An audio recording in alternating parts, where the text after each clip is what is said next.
Hey guys, in this CapCut tutorial, I'm going to show you how you can smooth out your faces to remove any blemishes and just to make the skin look smoother overall. And also this will include things like being able to whiten your teeth and to just improve the overall look of the skin. So the first thing you need to do is drag your video footage into the timeline down here. And then we're simply going to left click on this footage down here, which is going to bring up this editing tab in the right. And then we need to come over to the video tab at the top and select Retouch. And then you need to select this option here for Retouch. And now if it's just one single face or one single person that we're editing inside of here, then we can just select single person from this drop down. Of course, if you have multiple people that you're trying to edit, then you'll need to select group. And I'll show you how this works in a second. But for now, let's just select single person. And we have a few options that we can play around with down here. So the first one is this even slider. And this is just going to balance out the skin tone. So if I use this zoom icon down here to zoom into the face slightly so we can see a little better.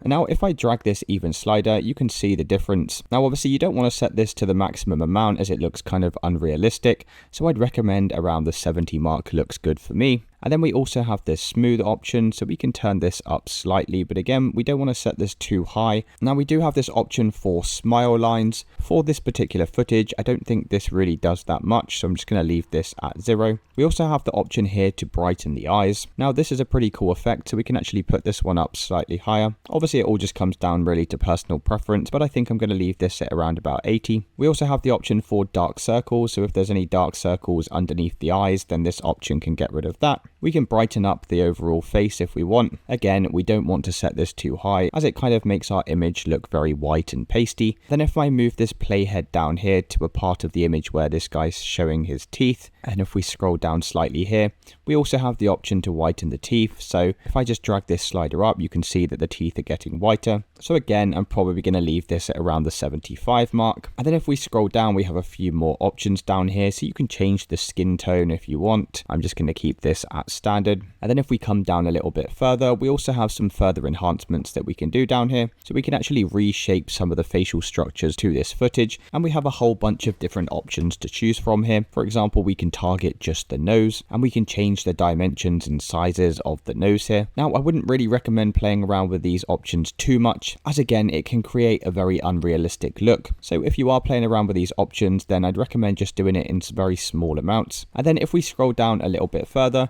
we also have this makeup option. So if you did want to apply makeup, you can do here. So if I zoom back out of this image now, you can see that the face now looks a lot smoother. The teeth look a lot whiter. Now, if you did want to do this for multiple people, then I'll show you how to do that now. So if I just quickly delete this clip, and now I'm going to drag in a piece of footage with multiple people. And once again, I'm going to zoom in so we can see this a little bit clearer here. And once again, we're just going to left click on our footage down here, select the retouch tool, and then we're going to change this drop down to group. And as you can see, it's automatically detected the faces within this image. So if I wanted to apply these filters to everything evenly, then I could just select this group option. And then when I adjust this slider, it's going to apply this effect to all of the faces here. If I wanted to target these faces individually, then we can. We would just change this back to single person, and we would need to select each of the faces individually, and then we can control the sliders for that particular face. And that's it, guys. That's how you retouch your skin inside of the CapCut application.